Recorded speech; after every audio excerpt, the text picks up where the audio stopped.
Aujourd'hui, on plonge tête la première dans une énigme vétérinaire absolument fascinante. La médecine animale nous réserve parfois de sacrées surprises, et quand les apparences sont trompeuses, il faut mener une véritable enquête, digne des plus grands détectives. Le mystère commence avec un cas bien précis. On a un cheval de 9 ans. Techniquement, il est castré, c'est ce qu'on appelle un hongre. Mais voilà, face à des juments, que ce soit tranquillement au pré ou sous la pression d'une compétition, il se comporte soudainement comme un étalon dominant et hyper agressif. Alors comment expliquer une telle contradiction biologique? Face à un cas clinique aussi déroutant, tout bon praticien se pose 3 questions cruciales. 1. Quels sont les diagnostics possibles? 2. Comment confirmer l'origine du problème à 100%?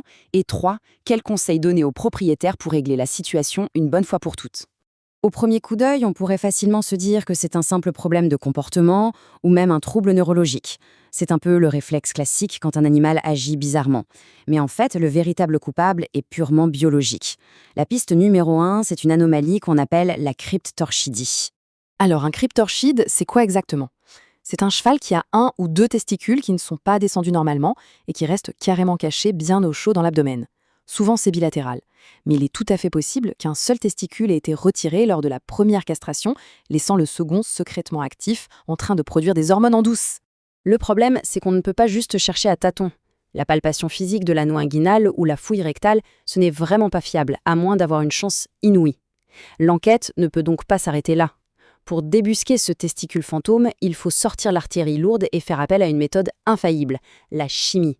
Et voici comment fonctionne ce fameux radar chimique, le test de stimulation à l'HCG, en 4 étapes ultra précises. Étape 1, on prélève un échantillon de sang hépariné pour avoir le niveau de base. Étape 2, on injecte en intraveineuse une dose bien spécifique de 6 000 à 12 000 unités d'hormones HCG. Étape 3, on attend très exactement 1 heure. Et étape 4, on fait un deuxième prélèvement.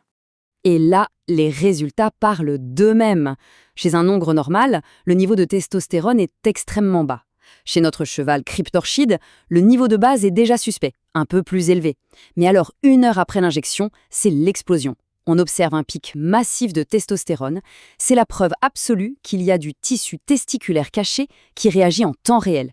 Mais attendez, il y a une exception scientifique super intéressante. Pour les chevaux âgés de plus de 3 ans, on peut prendre un raccourci. Il suffit souvent de mesurer le taux de sulfate de strone dans un seul et unique échantillon de sang pour poser le diagnostic. C'est une astuce vraiment précieuse pour des animaux adultes, exactement comme le cheval de notre enquête. Bon, le diagnostic est confirmé, le mystère est résolu. Et maintenant?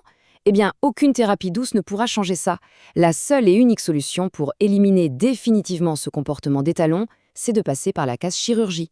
L'ablation de ce testicule caché est le seul conseil viable pour fermer ce dossier. C'est quand même dingue de voir comment une approche bien méthodique permet de lever le voile sur un tel mystère biologique, non? La vérité finit toujours par éclater grâce aux analyses de sang. Mais au fond, ça pousse à la réflexion. Combien d'autres anomalies invisibles influencent silencieusement le comportement des animaux qui nous entourent? Abonnez-vous pour plus de vidéos simples et éducatives.